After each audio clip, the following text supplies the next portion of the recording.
I can't get out of the Laugh Factory. I'm Jordan Peele, and I can't get out of the fact that people think I'm in comedy, but I want to do something else. And I actually made a competent picture called Fun Movie. Get No, in? yeah, that's it. No, get out.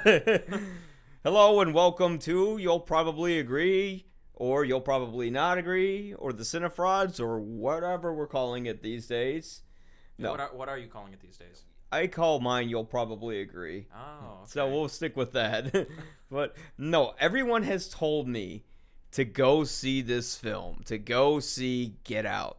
Everyone has said, you have to check this thing out. It's amazing. It's a great horror film. It's so cool. So I finally saw it today, and I kind of went, okay.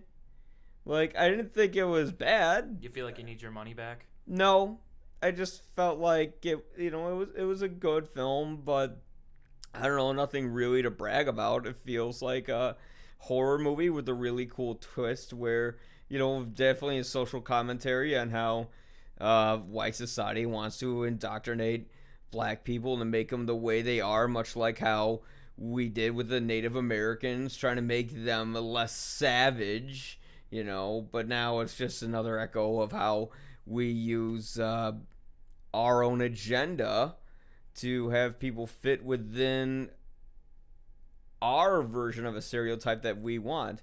We want the black man, or the characters in this film want the black man to be the guy who, from two white guys talking about this, who clearly know Yeah. what we're talking about. Exactly. They want them to wear the suit and be like, oh, yes, wonderful dinner. Would you like an entree with a Grey Poupon? We want them to be very much. That was a great sort of aspect to the film. So I guess it was a horror movie where it was really more of a social commentary that was scary Right. than And it was about the actual horror. I think with that film, I think that's really what put it together was the social commentary element. I mean, it wouldn't be a film if it didn't have that.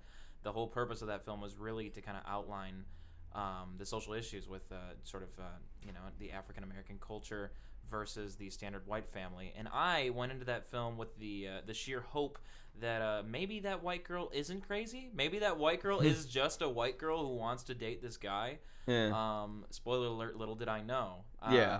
I quickly found out that the whole family's in on the thing, and it really brought up a lot, especially again checking spoilers out there. But the end of the movie with that helmet in the car. What the Yeah. hell is a helmet doing in the car? At first I'm Right. like, really, what purpose does this serve? Until I did a little bit of research on this film and saw, oh, it's a social commentary on the KKK. Oh, was yeah. that it? Yes. Yeah, I remember there was a medieval helmet, and I'm like, Yeah. are they raising them to be like? Are they gonna fight some sort of medieval Right. war or something? Like, why is that Yeah, there? Jordan Peele taking social commentary to the max level. Yeah. Yeah, who would have thought? Because Key and Peele wasn't exactly the sort of show that was cutting edge in terms of racial commentary. That was more of like the Chappelle show, Right. which I remember when I first saw Key and Peele. Maybe this will sound racist, but I was like, oh, they're just trying to make a ripoff of the Chappelle show. Then I saw it, and it totally wasn't that. But here, Jordan Peele's making. I think it's a perfect time for this kind of movie Oh yeah. because everything racially now with President Cheeto is racism is running rampant and is open more now than ever, and it's great to see a movie about racism that isn't entirely serious but more satirical and in a very bizarre way fun to watch. Yeah. So in that aspect, I did enjoy the film. I felt like there's some issues I had with it, but I mean, we'll go into that later. I guess we could just go on about how the movie starts. Like, what do you feel like when the movie began? When I saw the movie. Yeah, like when it started, were you going, I don't like this is really cool, or oh, what's the big deal, or what was your thought process? I kind of had the insight going in that it had to be some form of social commentary. I wasn't sure where that was going to go, but I was thinking from the trailers that I saw, I'm like, clearly this is something against the African American culture from what that guy was being treated like in the trailer. Now, watching the film, I think it really had a good rap on the horror genre because it wasn't. Yes, it was funny at times, but it wasn't supposed to be like a never-ending comedy. It was really the main character's one friend that brought in the element of realism of like, why are you going to this house of white people? You should think twice about that. Of course, he doesn't think twice about that. But and his friend was saying, "Don't think twice." Yeah, and I mean that's the humor. The dude is hilarious for his realistic element and him being a TSA. It's all the humor just stacks, but it doesn't distract from the horror film. It doesn't distract from the horror. Yeah, absolutely. It was kind of funny. Like when the movie began, I thought, okay, I can see where this film's going. Someone gets killed just kind of walking by the street. Yeah. And okay, well, I get that. Okay, now this guy's gonna go out and see this girl's parents. Obviously, there's something gonna be wrong with the family. Yes, that did happen. And then you kind of have some of the characters who felt a little one-dimensional, but with this type of film, it's kind of works in that aspect. Mm-hmm. You don't want like a fully three-dimensional father who has like a sob story about why he wants to, in maybe his way, civilize black people. Right. But the when the movie really, like, when it went from being, I don't get what the big deal is about this picture, to, oh, I totally get why people are kind of drooling over it, is when they start adding that social commentary about where you stand in society as a black man, because no matter what, you don't get over slavery. White people always say, "Hey, blacks, slavery ended over 100 years ago. Get over it." Yeah. Well, it's like, well, it still exists in a lot of ways, and here's one of them. If you're a popular athlete, they want to take you to those wine and cheese parties. Anything resembling your neighborhood, they don't want you to be a part of. We are not qualified at all to be talking about race. For any of the viewers who are unsure about this, go watch Birth of a Nation. That was America at a time, seeing racism in that sort of light. The original or the Nate Parker version? I'm talking about the original. Okay. Yeah. By D.W. Griffith, who is very well known for being a racist. I think the big thing for me with this film, though, was after seeing it once now, and I've only seen it once, looking back on the different parts that were the social commentary. I don't want to repeat myself and say social commentary to the max, but really it did. And it really hit that after the fact, after seeing the film, and you look back on those parts, you're like, wow, this is a never-ending social commentary. Literally everything they say and do is a social commentary on racism in America, really. It goes back to how this country was really founded, which was, we had the Native Americans. Then we told them to get fucked, and we just basically killed them, slaughtered them. No. Took away their land. We're still taking away their land with the Dakota Access Pipeline. Oh my God! The more I talk about this, the more I'm starting to like this movie. I'm like, I get it now. Yeah. I think my initial reaction, because I just walked out of it, was just kind of like, okay, it was a twist about racist white people trying to turn black guys, into their sex slaves. But think about the degree that they're going to do that through hypnotism, through neurosurgery. Yeah. Like, what family's fucking crazy enough to do all this? Well, apparently they are. Yeah. But in real life, can you only imagine like someone like, I need someone who's affiliated with the NCAA, and that's a good body for my grandma. Oh, was that who Chris was in the film? The people who were working the house. The family, and the landscaper. That was Grandma and Grandpa. That's right, because they yelled Grandma and Grandpa, and like all you had to do is take a picture, and then like they'd snap out of it. Yeah, so it was the Flash. It's like I just kept thinking of the not MLB, the device they used in Men in Black. Where it flashed in your memory was erased. It kind of had the reverse effect with that, right? Where it brought back your memory. Yes, which was really cool. But yeah, I mean, it was a movie where you could see everything happening from a mile away, but it was conscientious of that, and it decided to not only go in a predictable direction, but to kind of go full on crazy with it, but without making it ridiculous or eye rolling. There's no moments where the mom screaming like a banshee. You don't see Catherine Keener running around with a knife. No, or that's anything really the like interesting that. thing. Yeah. I think with any other horror film, it'd be like they've got to be fucking zombies or they've got to be totally out of their minds Yeah. chasing after these people. No, these are very, you know, well-tempered family, and they're putting on the biggest facade just to get this guy to think it's normal. Yeah, exactly. They actually come off as rational people. I think it's a great. That's kind of an interesting aspect when you think about it, where there are people out there who are racist who can come off as rational. You know, it reminds me of a movie that came out last year I saw on Netflix called Look Who's Back. And do you know that one? I haven't seen that yet. It's about Hitler who gets teleported back into the modern era. And he kind of starts out as this guy who they put on reality shows because they don't think he's real. They think he's kind of goofy. And then before you know it, people are actually listening to him because the words he says start to click with people and start to make sense. And then next thing you know, guess who might become the new leader of Germany? Hey, sound familiar about America in any sort of way? You know? Although Trump doesn't sound rational or make any sense, he says things that people like to hear. And there are certainly dictators who grew into power because of their relatable demeanor, because of the words that they use don't sound crazy. Yeah. Until you get to know them, and just like the family in this film, they're sort of a reflection on that, of how oligarchies are created, which is through the rationality of those who seem irrational. For sure. Yeah.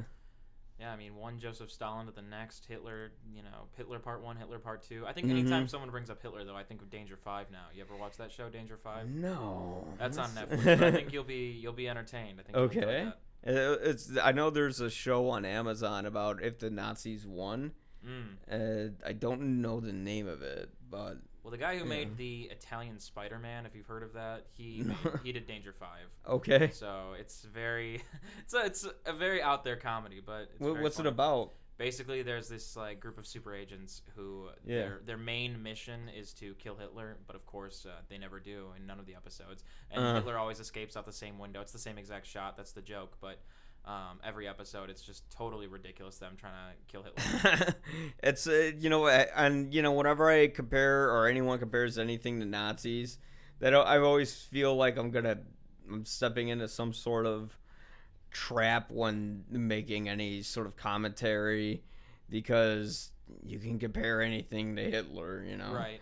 It's like you're comparing Trump to Hitler. Well, what about this? What about that? And then they'll go in other directions, and they'll show you how you're crazy even trying to consider comparing things to Hitler, and that's not fun, you know. No, it's not fun. But I mean, hopping back to Get Out, though. Yes. I mean, honestly, I thought it was a great film. I thought it went out there with a purpose, and it hit that purpose. Yeah. It did kind of like, I mean, the more I think about it, the more I think I'm starting to like it. I think it was just because, like, the way it was made, it felt like I could have seen this on, like, the Lifetime movie network. In terms of its cinematography and just even some of his, like, over-the-top acting. I mean, it was great seeing Bradley Whitford, who's supposed to be kind of a likable guy in a film, because Bradley Whitford always just plays a miserable asshole. Like, I always just think of him as Billy Madison's dad, or as that guy in the White House who, like, he's well-intentioned, but he's not likable. Right. And here he's kind of like, hey, I'm a cool dad, what's going on? But he's, like, nerdy at the same time, and he doesn't really know how to communicate with, a black dude. Shit, I sometimes don't know how to communicate with black dudes. Oh, yeah. Yeah. See how it's getting us talking about all these things over a movie that Jordan that means it's a Peele very good directed? movie. That means it's a very good film. This is how you make a good... Hi, camera. This is how you make a good film. It's like you walk out of it, and sometimes you end up appreciating it way more than you thought you did. I felt that way when I saw Manchester by the Sea. I think because, like, literally right after I saw it, a couple days later, I found out that my sister was pregnant, and I was going to be an uncle, and then I was like, wow, what if I was in Lee's situation in that film, and that horrible tragedy happened to me? And then you kind of connect to it on a certain level. And with this film, less on an emotional level, more on a political level. You kind of, well, maybe on an emotional level too. You see, oh fuck, is that what all white people come off like?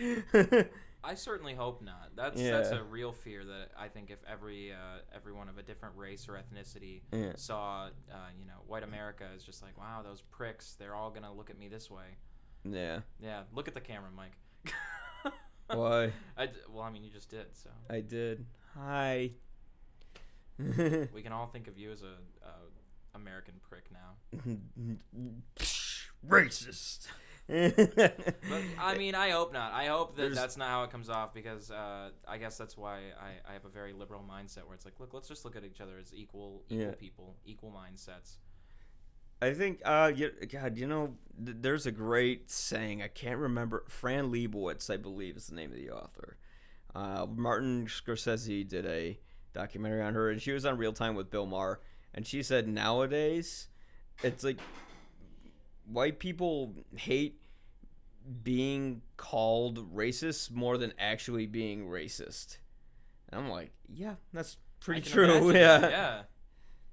But I mean, look at this. Just a simple horror movie gets you thinking about societal troubles that still exist today, and it's worth checking out for that. I mean, it's. I'm excited. I'm really excited to see what else Jordan Peele has. I'd say the two gripes I'd have with the film is like, some of its overall direction is a little flat. There's nothing really that exciting about it. It's really more about the idea of the film and kind of the structure of the film, where it uses typical horror movie tropes, but uses them to an extent where it's actually servicing a message, and knows that it's using the usual structure of a horror film in an effective way to provide a different type of message about racism in America. Yeah, and I have to agree. Did I like the film? Yes.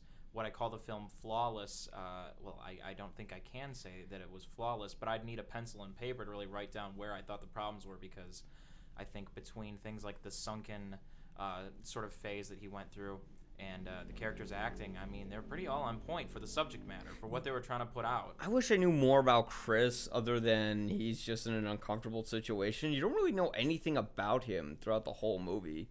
He's just kind of there, which was one thing that kind of bored me with it. Yeah. He's a photographer, and he's there. He's a guy. Yeah, it's like, I'm a photographer. What else? I don't know. I'm just trying to make everyone happy. Okay.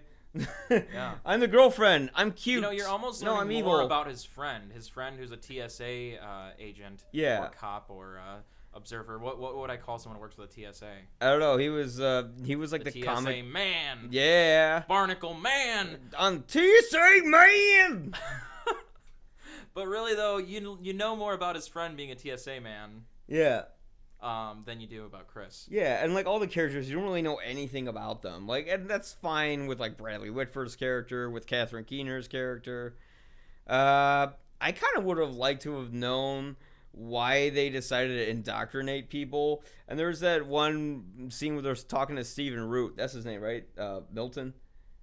Oh, I'm trying to. You might be on point. I can't remember. Yeah, I think that's his name. And Chris is talking to him while he's in the while he's hanging out somewhere, and he's saying, "Why are you specifically choosing black people to do this experiment to?" And he's like, "I don't give a shit what color you are. We just want to do this." And I'm just like, "Wait, why don't they just, like, I want to know why they're doing this too. Why are you doing this? Yeah. This is important to me." Like, and clearly they are only choosing black people. Yeah. So like. And it also, what is that guy's agenda then? He's like, I don't care what color you are, but I chose you. Yeah, it's Pokemon. just like, yeah. They seem to just kind of write themselves out of a plot hole by saying who gives a shit, But and then the ending, it just kind of ended very abruptly in a way. His friend saves him. They say a little one-liner, and then they high five, and then drive off into the sunset. The family getting killed, but I had a hard time enjoying when the dad got killed, because I feel like with the dad. Not that I didn't want him to die. Yes, I did. But like, it seemed very obvious that the whole family's gonna get offed. Yeah. Like the whole family's gonna die. How's the dad gonna die? Well, he dies by a deer, which I gotta say that is pretty cool. Yeah. But it just seemed kind of expected to me. It just seemed like he's gonna kill this guy. Yeah, he kind of went from like one to fuck it instantly, and I understand why. But at the same time, it's just like, wait, now all of a sudden this dude's a cold-blooded killer, and the daughter, I think she lived. You know, she was still breathing. Room for a sequel. Yeah, I was hoping that like Chris would get in the car and just tell his friend to like run her over. Yeah, I was just like, dude, take care of it. But now he's got to like cover his friend up in a whole murder case and all that. But well, yeah, that we're not opens gonna, up some room for a sequel too. Yeah. Like, you don't understand what these people were doing. Why did his friend like instantly like believe him though? Is it because he's just like high all the time? He just sits on the couch and he's like, "Yep, sex slaves." Okay. I mean, I don't know. From the very beginning, it's funny how he tells him, "Don't go there. Something's got to be going on." And in the end, that was also funny too. He gets in the car and it's like, "Well, I told you so." Yeah. Like the dude who you think is crazy is actually right, but they do that in a lot of movies too. So is that crazy dude on the phone? You're like, "Oh, he's silly. Don't worry about him." And then like that dude's totally right about everything. Yeah. But yeah. So Get Out. Get in. Get out of your house and go seek Get Out. Yeah, get Worth out of the your time, house. Fantastic, and it definitely gets you reflecting on yourself. At least for you and I, it has. Just thinking about our lives, like, are we normal? Are we racist? I hope not. I never thought so, but if that's not right, then leave a comment and subscribe. I want more black directors. Is that racist to say? I don't know. I like Steve McQueen. He's a really good director. Yeah. Let's think of some more. How many more? Ah, shit. Who did 12 Years a Slave? Steve McQueen. Oh. Hunger. What's the other one where Michael Fassbender's a sex addict? Well, that's it for today. Oh my god. Bye. Don't be racist.